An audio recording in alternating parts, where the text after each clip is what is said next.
i-fry po natin ang shrimp. Gawa po tayo ng shrimp broth. Lagyan natin ng tubig at pakuluin para meron tayong shrimp broth. Ang luluto po natin ngayon ay upo. I cut into bite size. These are the ingredients. Shrimp na deveined na po yan.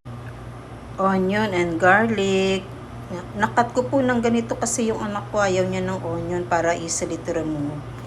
And then what I did, I removed the stubborn, yung matitigas na seeds sa upo.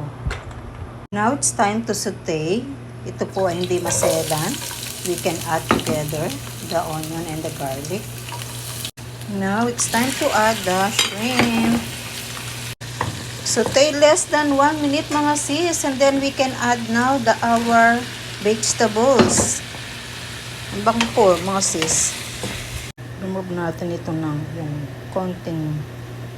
Ay, ang bango mga sis. We can add now the fish sauce. Mr. Pepper is in. Now we can add now the shrimp broth.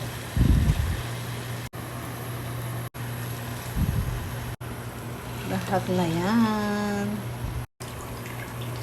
Ayan, add na natin ng noodles. Ayan, bottle gourd pala sa English ang upo. It has a cooling effect kasi it's rich in water. Ang ating upo. We'll add more fish sauce because it's not enough. Now it's time to cover. Kung meron po kayong atswete, pwede.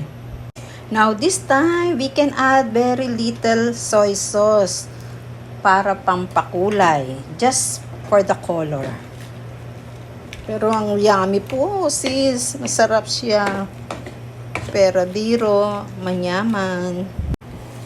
At yan na po ang ating do-off na po natin. Kanina ko pa tinitikman. Ayan. Thank you for watching. Mga sis, luto na po yan. Ayan na ang ating bottle gourd with sotanghon. Thank you for watching mga sis.